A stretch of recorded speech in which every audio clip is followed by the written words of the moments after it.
Alright, hi everybody. So in this video, I will show you guys how to write codes for a snake agent, and I'll just show like what the result will look like. These file open snake. Alright, so basically there will be we will use Pygame and Pytorch to create a self-reinforcement learning AI, and it will look like this. It will train and it will show all the score it will get, the time it survived, and how much time it trained. Since this is quite long, I will not really write the code one by one. I will explain the code, however, and you can copy down the code. Right, so I'll briefly talk about the snake game. So we don't really need these. Like, I also wrote like have the main loop, but we don't really need these. Just delete these.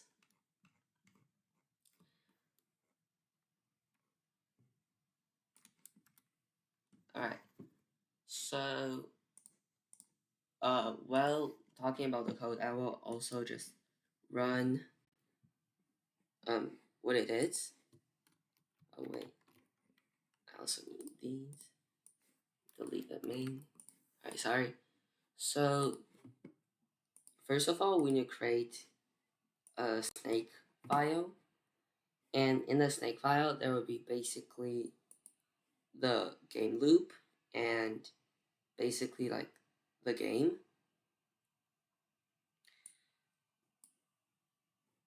So we'll just import Pygame, import the necessary libraries, initialize Pygame, and these are like the constant, which is the size of the window, and the colors. Green is the snake, red is the food, white is just like the space here. Black is what the font look like. Yeah. There's 4 directions: up, down, left, right. But the snake cannot go to like move toward its opposite direction. Like for example, if it's going up, it cannot go down. Like it cannot turn down. And initialize window, we don't really care about those. So these are the important stuff. First of all, we will have a snake class. We will initialize it, and at first the direction will be right. We will only have a head, and the body will be like a list of tuples, with the x being the x-axis of that snake chunk, and the second one being the y-axis. So this is a move. Basically, we'll just change the direction and then make the following part of the snake body being the one before. And then this is what happened when I get a food. So basically, when it eat this red thing, it will become longer. This is set direction, so it cannot go to the opposite direction. And if it's not the opposite direction, we'll just make the direction become the given direction. This is checking collision, and then we'll only check the head since the rest of the body part will follow the path of the head. And we'll check the wall collision, we'll check self collision, and then this would collide is that if the snake move forward, right or left, will collide. And these is like what we need for some danger detection to give to the snake. And then we will create the food class, which is this red thingy. First of all, we'll initialize it by randomly spawn a food. And then this is just spawning the food. It's like random, but it will not like spawn it on top of the snake. And then we'll define the draw function, which will just simply draw the snake, the food, sorry. And there's the draw grid, there's the draw snake, we'll just draw the snake out. This is for displaying the score. And then this is updating the grid, since we update the snake position on the window. And here it's the stuff we need. We need to import the PyTorch library, NumPy random time, and we need to import from this file because this is a game file. We import collection, DQ, torch, math, and pygame. So I will start with the training loop, and if you guys want the code, I will put it on GitHub. A link will be in the description. So first of all, we will, the important thing is to train the agent, and then we'll first global appeals. I would just call it EPS and speed, which is I will talk about that later. And then we'll train it 500 times, this thing, and then we'll display the screen. We'll have a list for the score and the survival time, so that we can analyze all the information later on. We'll have a best score to keep track of the best score the snake got, and then we'll just for epoching range of epochs, which basically mean iterating through it 500 times. We'll create the snake instance. We'll create the food instance. When you give in the snake body, since the food cannot spawn on snake. And then done will equal to false. And done basically just mean if it collided with the wall or itself. And at first the score will be 0, obviously. We also define this move. I will talk about it later. And then state will be get snake, and we need these 3 variables. Elapsed time will equal to 0. Actually, yeah, elapsed time will equal to 0, and then start time will be the current time, because we need to keep track of how long the snake has survived. And then now we can go to the get state function. So something I wrote a lot of extra stuff, I would say, since if we can make the training more complex, but if we want the neural network to capture these complex variables, we want to make it deeper, but this would just be a very smaller neural network. So that's why I will only use the necessary variables. And these will be all normalized, which means it will be in the range of 0 to 1. So it'll be easier for the neural network to understand. And I will just talk about the state that we used. And it's quite simple. First of all, we have the direction, and then we have whether the food is up compared. Oh, look, we finished the snake. All right, we can see that it have a pretty good score. It's going up. Same with the survival time. It's generally going up, but there's a small decrease. It might be because it overfitted, but that's not what we're going to talk about. And these just mean the relative position of food compared to the snake. So whether the food is right compared to the snake, whether the food is left. And then these, if you want to, you can add these to the state, but then you need to make the neural network deeper so you can understand these variables. And then we'll have these these three variables. These variables will make the neural network like I would say will make the snake be able to understand where's the danger. Like, will the snake collide with like the wall?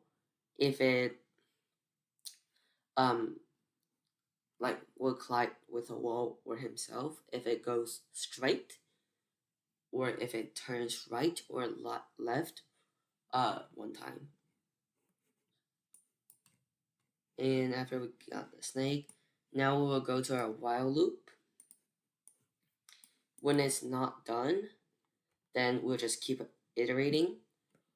So for event in pygame.event.get, if we click the quit, which is the X in the pygame window, we just quit this program.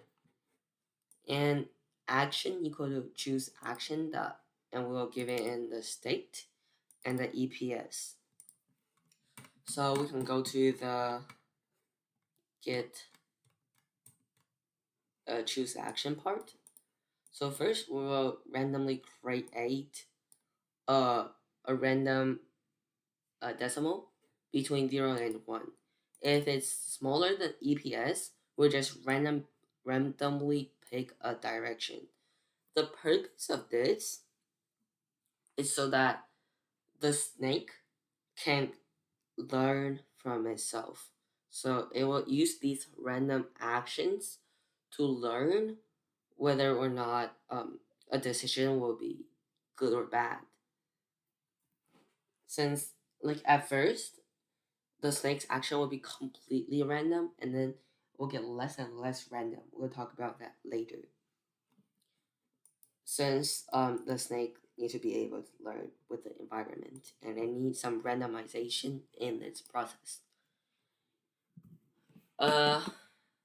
Otherwise, we'll just convert the state into a torch float tensor, and then predict the Q value of each direction with our network, and then return the max, like the action that will maximize the reward, which we'll talk about it later.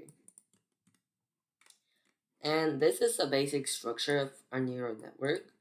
It have totally 3 layers, like fully connected layers. I use the MLP since it would be like easier to understand. We just pass the other features, and then it'll have 256, 128, and 64 hidden neurons. There's 11 in feature. You need to change this in feature if you want to add like more state, like the danger up, danger down stuff. And then this is the out feature, which means the output, and there will always be 4, which is turn, like go straight, turn left, right, or down. Up, down, right, left. There's obviously a lot of stuff that can be improved, maybe making it deeper and stuff like those. And then we'll do a forward pass function. We'll use the leaky ReLU. And if you want to learn more about the theoretical stuff, I will probably post another video about that. And let's get back to the train agent. And then now the snake will set the direction. Since the action would return an integer of 0, 1, 2, or 3. So this will just be an index for this list. We'll just like change the direction of the snake. And then we will move the snake given the direction. and then move will plus equal to 1, which just means the snake moved one more time. And done will equal to snake that is collision, which just check whether the snake collided and would die. We will calculate the reward with a cal reward function. And in the cal reward function, it's quite important in reinforcement learning, since the snake want to maximize the reward. So these are the stuff we need: the variable snake, food, done, and moves. And reward equal to 0 at first. So if snake, like if the head equal to the food, this just means if it ate the food, the reward will be plus 10 plus the length of the snake, the body times 5. So this will encourage the snake to eat more food. So the snake will not just like run in circle and do random stuff. We want it to go for the food. If it died, reward will be minus 20 minus the length of snake.body times 0.05, which means the penalty will decrease if the snake got longer, so that the snake will be willing to get longer. And if the moves, like how much move the snake got, is greater than the length of the snake.body times grid size, which is 256, then we will make reward minus equal to 0, since we don't want the snake to be spinning in circles. And reward will just minus equal to 0.01 to encourage efficiency.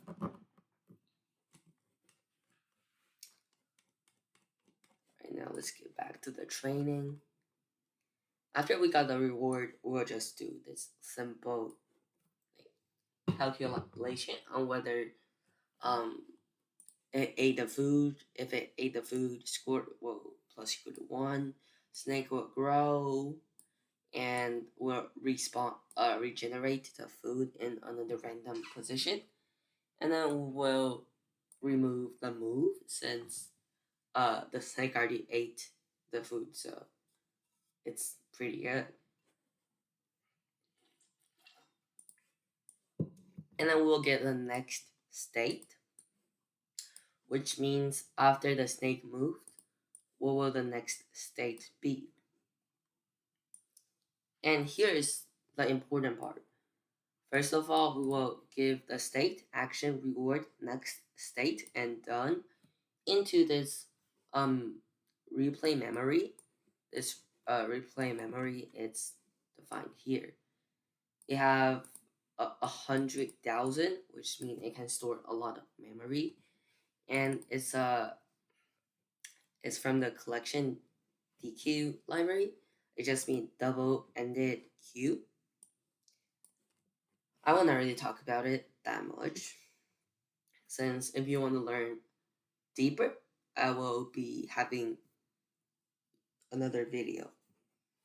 Now we'll replay, and we need a batch size and gamma. These are two constant that we declared here. It'll be 256 and 0.95.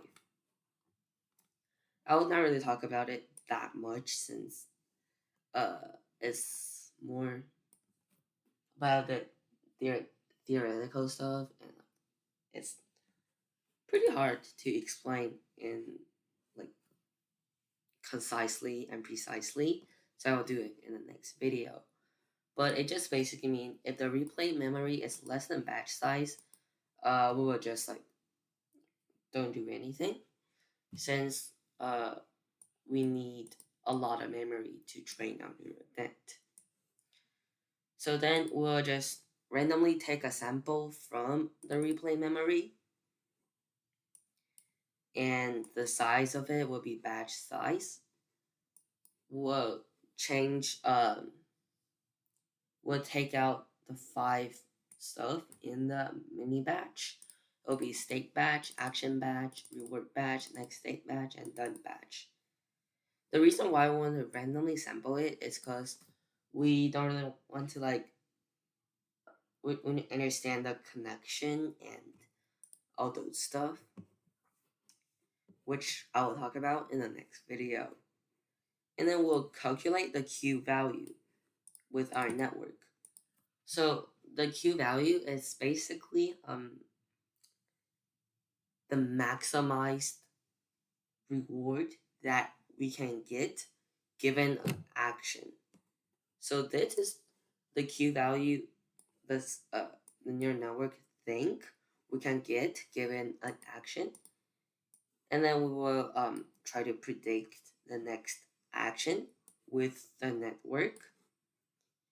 And then we will use another neural network called target network to evaluate the action. And the target Q value will use this function to find it. And this is like a bit more about the theoretical stuff. I really recommend you to watch this video called, you can go to the Stanford University and search up reinforcement learning. They have YouTube videos that's very good about the theoretical stuff. And the Q value, we'll just give the Q value. We'll give the target Q value. And then we'll just find the loss, which means you can interpret it as like the difference. And then we'll perform back propagation to it so that our neural network would train with these Q values. So quick summary. We will randomly take some sample from this replay memory, and then we will predict the given action, and we will find, you can interpret it as difference between the Q value, like the actual Q value, and the predicted Q value. And then we will use another network to evaluate this action and perform back propagation. So this function is basically the core essential of self-reinforcement learning. So you can just apply this to other games like Flappy Bird, like Pawn and stuff like those. And then now we'll update the state. So the current state will be the next state. And EPS will be get EPS given the epoch. So it's here. So the EPS, this variable defines the randomization of the action of the snake. So it basically just means how random the snake's action will be. We need to decrease the randomness of the snake's action. As the neural network learn more and more about what's the best action. So we'll just decrease the EPS exponentially, and then however we want the snake to like still learn. So every 500 interval we will boost the randomness by 10%, and it will have a duration of 25 epochs, which is this. And the minimum like this is how fast the randomness of the action will decrease by. And this is the current EPS. The minimum EPS will be 0.01. since we always want the snake to learn. However, if you want to like put it into a test, I don't recommend you to do any randomization in the process. And I will talk about how to like test your neural network. And let's continue. And then these are just like simply fill the screen with white, draw the snake, draw the food, display the score, and update the Pygame display, and clock the tick, which just means we will continue to update this window. And elapsed time just calculates how long the snake survived. And this is the neural network update frequency. So we'll update the target network to like every dot, like let me see, every 1,000 times. This is to stabilize the uh, learning of the neural network. And then if the score is better than the best score will equal to score, and then we'll save the neural network.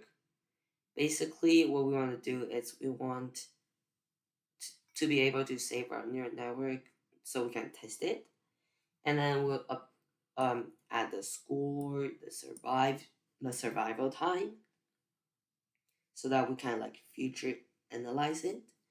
And this is what we do after the training ends, is to just do the graph, which is just plot it using PLT, the score over time, and the survival time. And yeah, basically this is the snake agent. How you like if you want to train the snake for longer, go to the epochs and set whatever you want to. And while setting the epoch, remember to also change the EPS decay since it varies on your epoch, and it should be about 5% of the epoch. And thanks for watching. If you think it helps, please subscribe. Alright, hi everybody. So in this video, I will show you guys how to write